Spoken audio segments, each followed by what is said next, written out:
Hey guys, Bart from TST Industries here. I'm here to show you our new product. This is a carbon fiber undertail for a 2007 to 2012 Honda CBR 600. It is a product of close to 2 years of R&D, testing, and a lot of work went into this. We feel it's a great piece. Watch the video and check it out.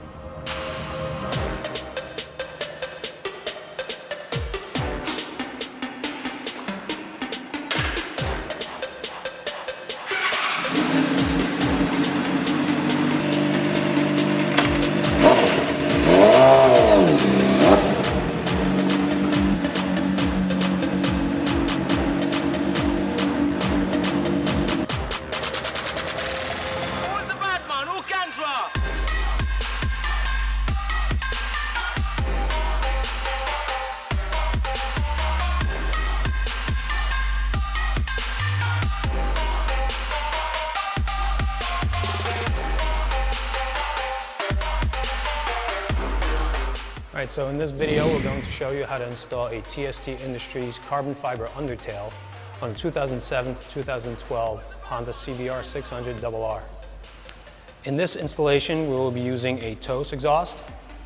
The TOS exhaust has the same location for mounting hardware as the OEM exhaust, as well as Leo Vince, Two Brothers Racing, many others that choose to put their hardware on the sides of the exhaust.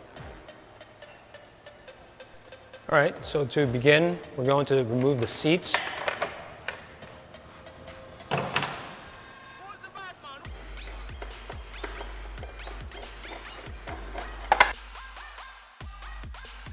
And then also the tail fairing.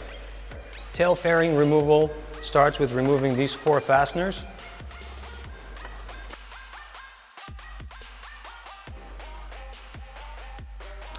Now the tail fairing's free to come out.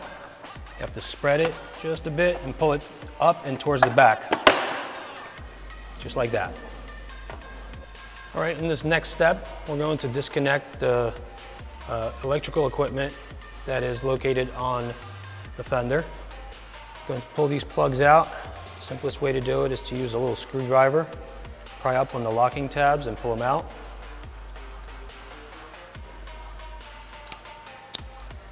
And now we can start undoing the fender portion. This is done by removing 4 fasteners, 2 on this side and 2 on the other side in the exactly same location.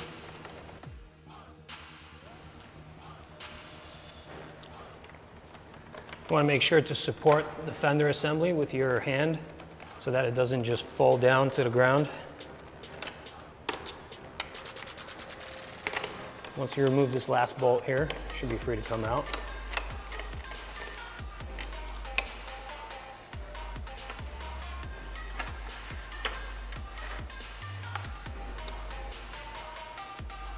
So now we want to remove our exhaust. To begin, we'll need to loosen your header clamp. Make sure it's loose enough that your mid-pipe will actually clear out of the header. And we're going to come back here and remove the bolts holding the exhaust canister on. There's 1 on each side.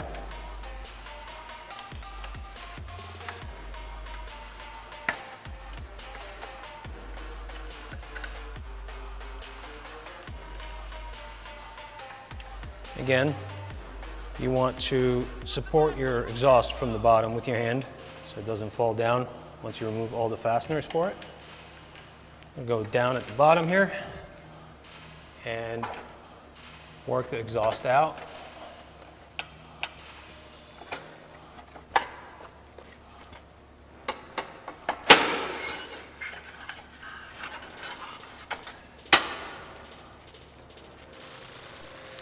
Okay, now we need to remove the heat shield. To do that, we've already taken out the bolts that attach it here that are common with the fender assembly.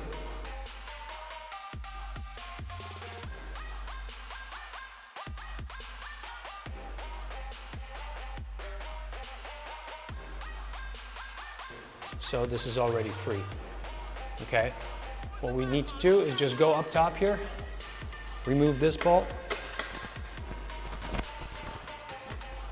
and the heat shield will come out.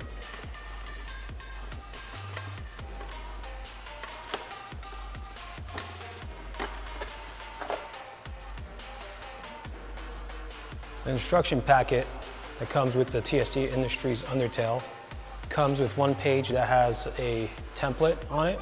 You will need to cut it out with scissors. Make sure to put a hole into the slot that is in the center of this template. And now we can use this template to line it up on the subtray of the bike to see where we'll need to make a little trimming cut. What I like to do is use some masking tape, make sure it lines up properly, and then fix it in place. What we're looking for here in alignment is that the slot here in the circle aligns with the slot in the mounting hole in the subtray. So let's go ahead and fix this into position. Now I will use a white paint marker to mark around the perimeter of this template here, and then we're going to proceed to cutting.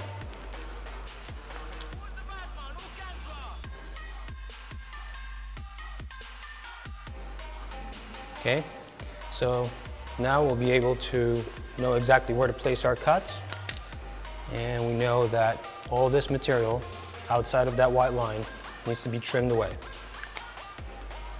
So I like to cut across first.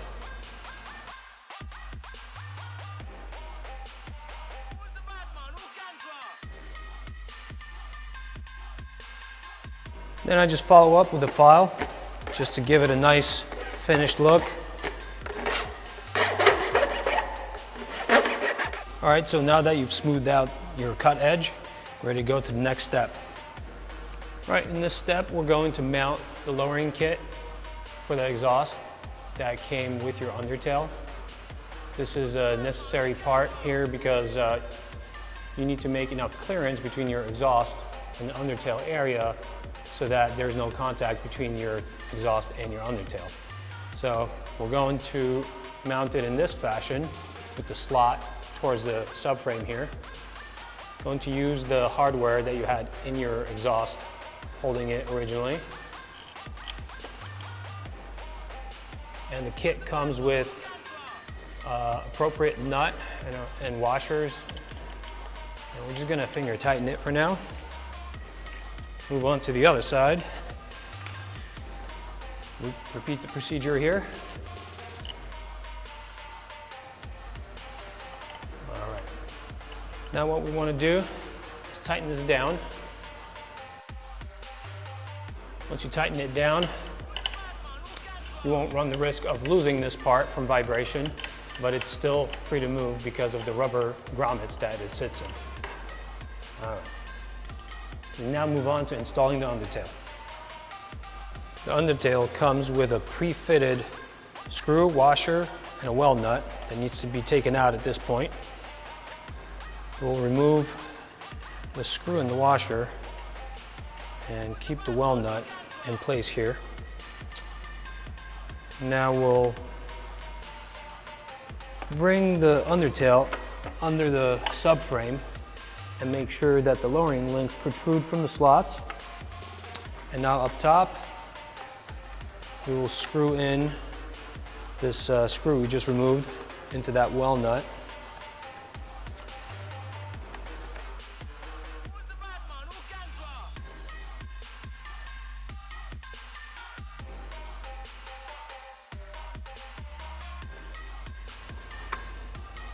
And now I'm going to fasten the exhaust to the mounting tabs protruding from the subframe. Now you tighten it down all the way. Okay, now since the undertail system has been designed to work only with a genuine TST Industries in-tail taillight, you will need to use one of these. You can now plug that in, fit it in the tail, like so. It actually snaps into place. One important thing to note on reinstalling the tail and the taillight on the subframe is that the wire needs to be routed outside, like so.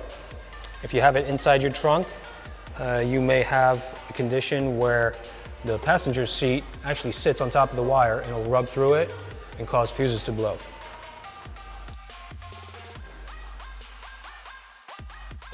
This step is complete, and now you can begin the reassembly procedure in the reverse order of disassembly.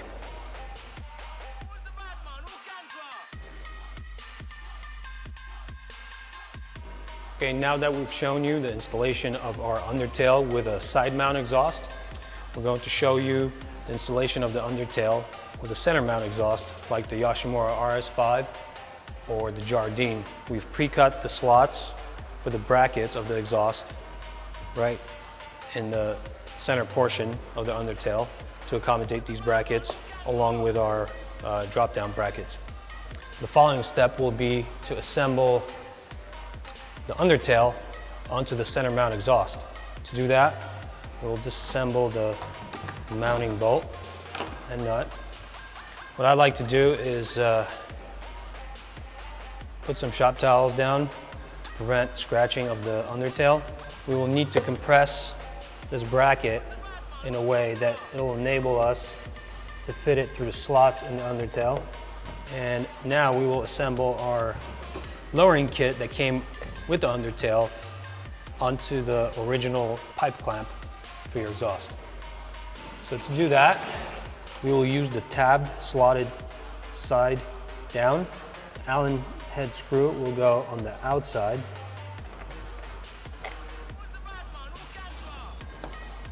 Then we use a washer and follow up with a nut. Leave it finger tight for now and move on to the other side. Same procedure. Slotted side down, screw from the outside, washer, nut. Again, finger tight. You want to be able to adjust these right now. Proper positioning of these lowering links is such that the forward edge meets the forward edge of your exhaust bracket, and then the center lines of the holes here are aligned, okay? Once you achieve that alignment, you will need to tighten it down with tools. Lock it in place.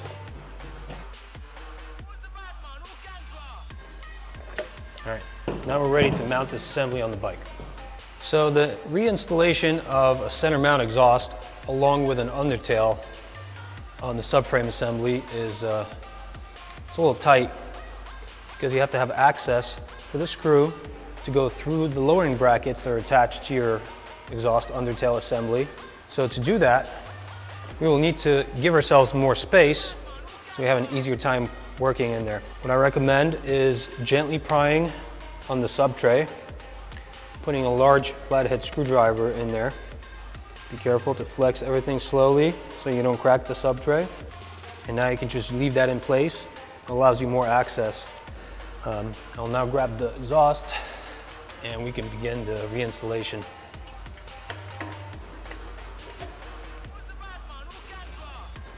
Okay, you can thread it partially by hand, and you're gonna have to finish it off with a ratchet. I can withdraw the screwdriver and proceed to the rest of the assembly. All right, so the last step in fastening the undertail to the bike is right here in the back portion of the sub tray.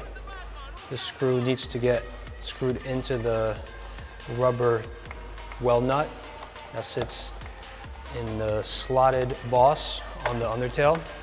Once you've completed that, this installation is complete. You just need to reinstall everything on the bike. So basically from this point forward, what you're going to do is reassemble the bike in the reverse order of disassembly, and then you're ready to go.